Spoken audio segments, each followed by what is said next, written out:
A young woman disappears from a party. We were all hoping there was just some reason why she was not coming home and not calling. A massive search turns up nothing. There was no sign of Nicole or the vehicle.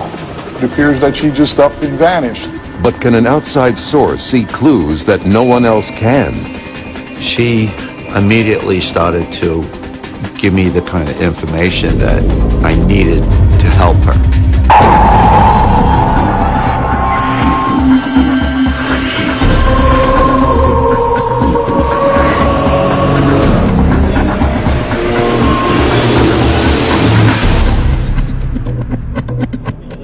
911, what's your emergency? Hi, I need your help. My daughter went to a party last night and she hasn't come home. I haven't heard from her and it's completely unlike her. She would never do this. What's her full name? Nicole Arokas. Okay, we'll have someone right out, ma'am. Car 15 will be en route to take that missing persons report. In any missing person case, we usually look at the obvious first.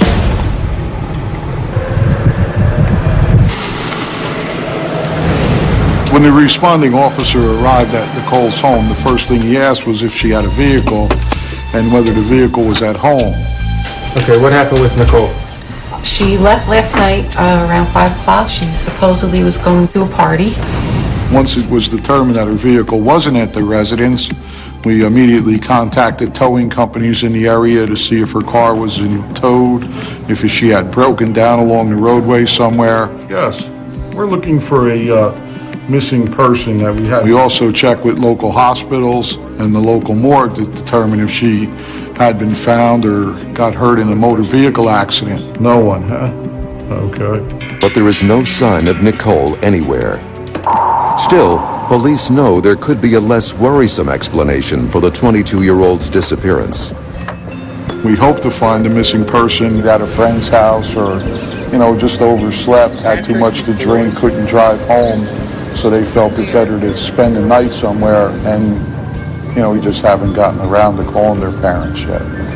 But as hours pass without any word from Nicole, her family and friends become increasingly alarmed. I've known Nicole Arokas since she was born. She was a very responsible young woman, and she told her parents the time that she would be home, and she was always home.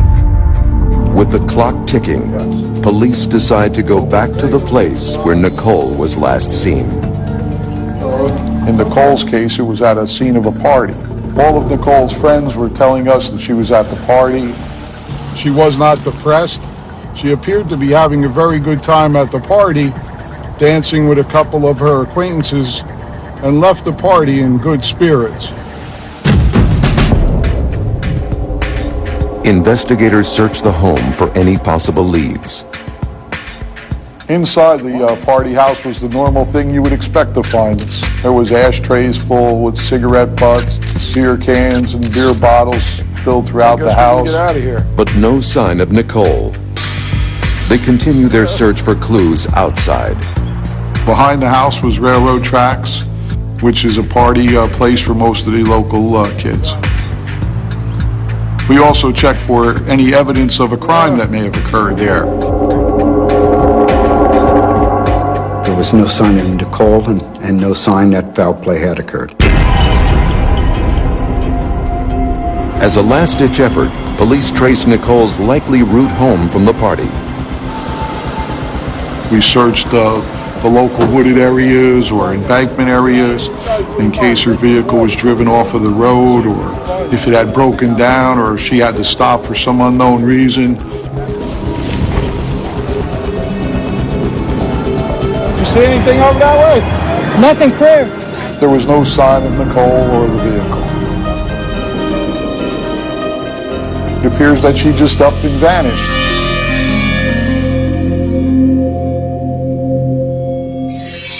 Determined to find Nicole before it's too late, family and friends decide to seek guidance from an unusual source. After, waiting to hear from her for a couple of days and the police didn't have any leads, a family member suggested Frank St. James. Frank St. James is a psychic.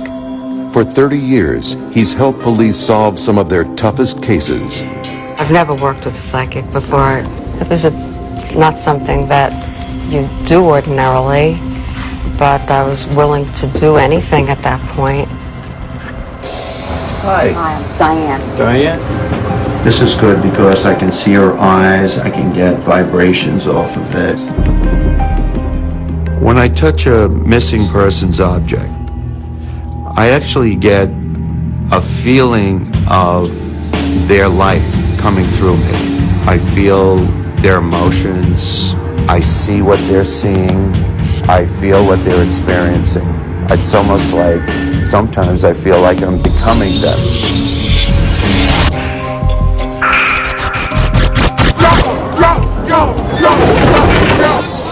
Her friends are around her, James, Lauren, Michael. I see where it attracts. Everything is spinning. What's going on? She's in real danger. Has the psychic uncovered clues that no one else can see?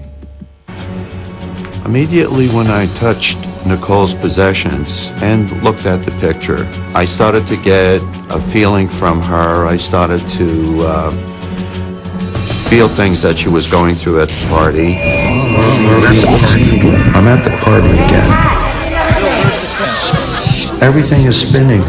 Hey, Joanne! She doesn't feel safe. Who is he? And why can't he leave her alone? He needs to leave her alone, or he So I sense Nicole at a party. She's not feeling right at this particular time. And then, St. James does something remarkable.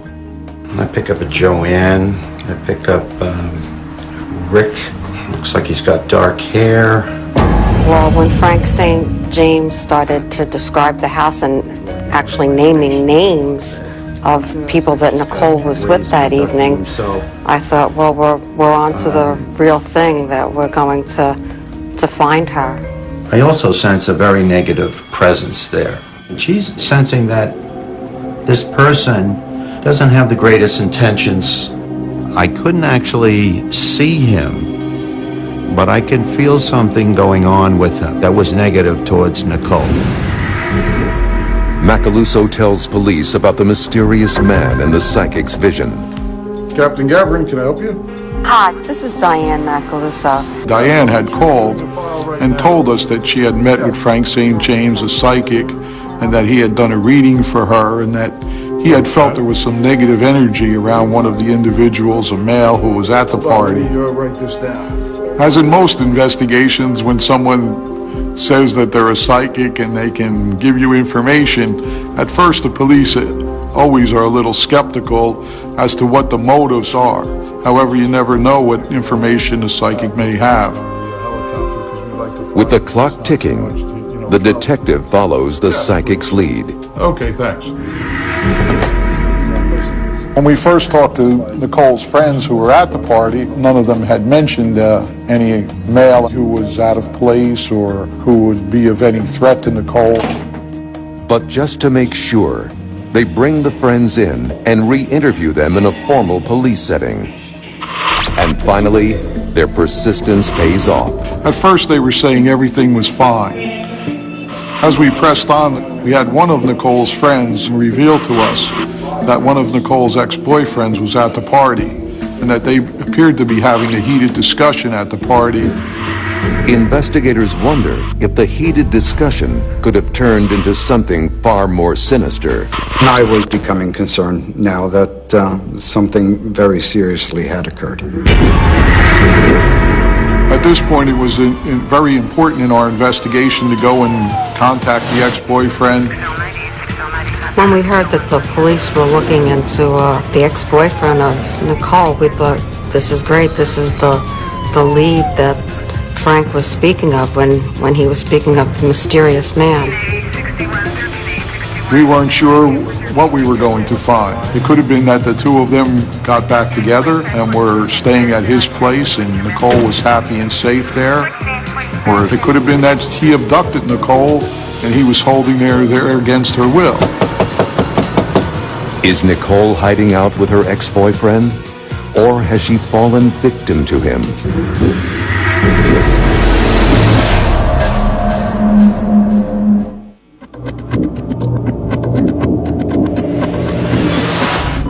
In the case of Nicole Arokas, investigators have learned that she was seen with her ex-boyfriend on the night she disappeared. In confronting Nicole's ex-boyfriend, he initially became very defensive, telling us that he had nothing to do with Nicole's disappearance, that he didn't know where Nicole was, or that he had no involvement with Nicole. His defensiveness raises investigators' suspicions. We asked him for a consent to search to check if Nicole was at the home. But the search fails to turn up a single shred of evidence. Nicole's ex-boyfriend turned out to have nothing to do with her disappearance, and it was very frustrating to the police at that point.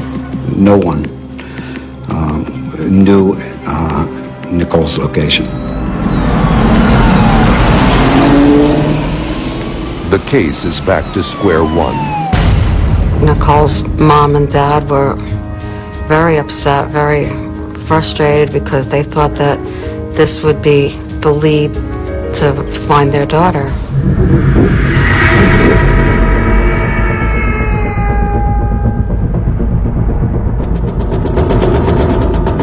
Running out of time and options, police turn to psychic Frank St. James for help. Being the first time at a location with a psychic, Detective Novak and I were unsure of what to expect. This is the house, Frank. When I'm actually on the sites, it's almost a deja vu experience. Well, this is the image I got. But now it comes alive, and I can develop more information from where I am. Well, at first I didn't feel I was picking up much information. As I was walking around the house, I started to get pulled to one particular section. All of a sudden I had a sense of Nicole. She immediately started to give me the kind of information that I needed to help her. She started communicating with me.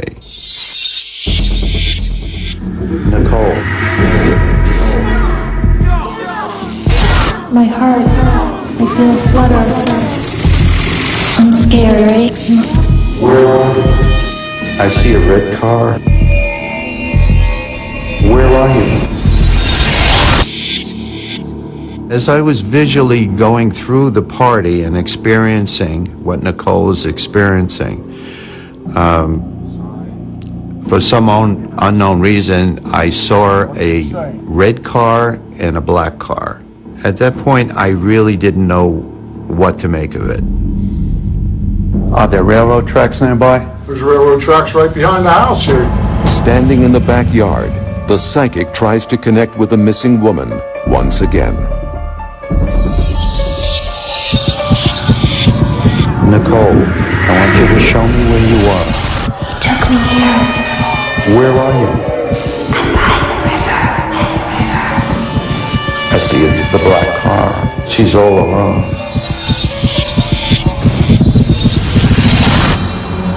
Okay, I need a pen and a piece of paper. But when I came out of the trance, I had a lot of images. I saw where Nicole was, and I just needed to get on paper right away. It's definitely near a river. Nicole showed me mounds of dirt, gravel, cattails, a little dirt road.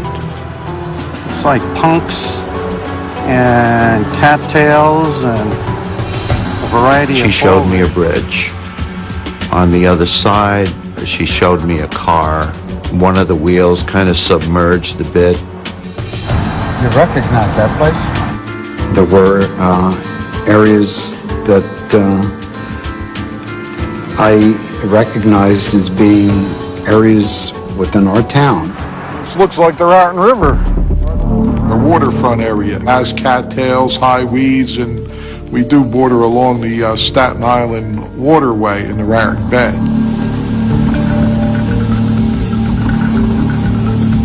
Based on the psychic's mental map, investigators mobilize a massive search effort.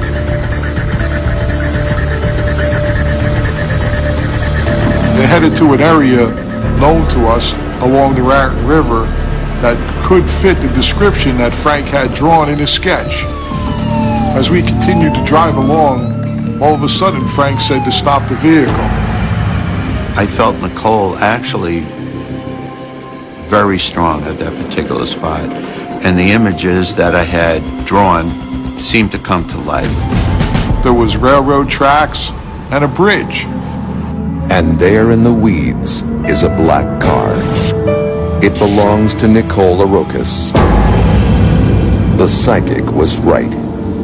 It was amazing how he could draw something that matched an area that he never seen before.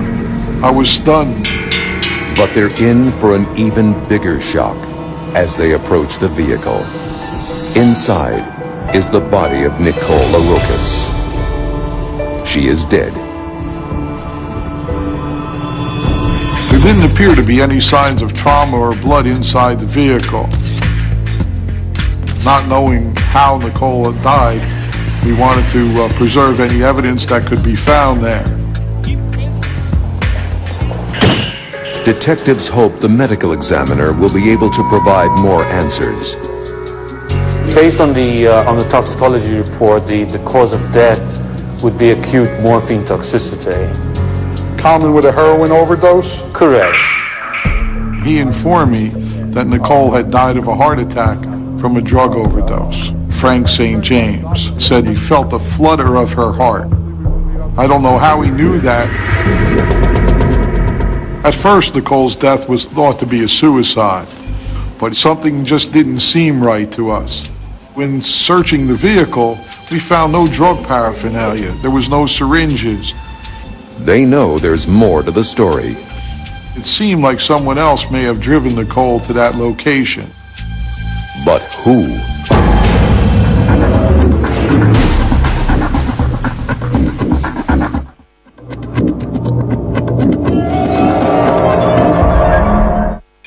Nicole Arokis has been found dead in her own car. Now police are re-questioning everyone who was at the party where she was last seen alive. Initially, her friends told us that she was last seen leaving the house at 1 o'clock, driving away. She seemed to be in good spirits and everything seemed to be fine with her.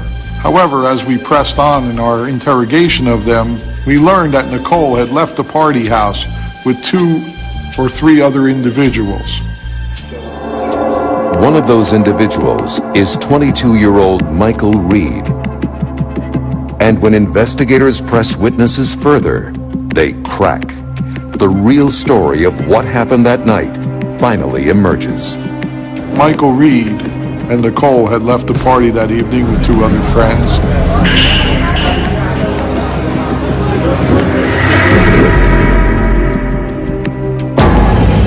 Michael Reed had injected Nicole.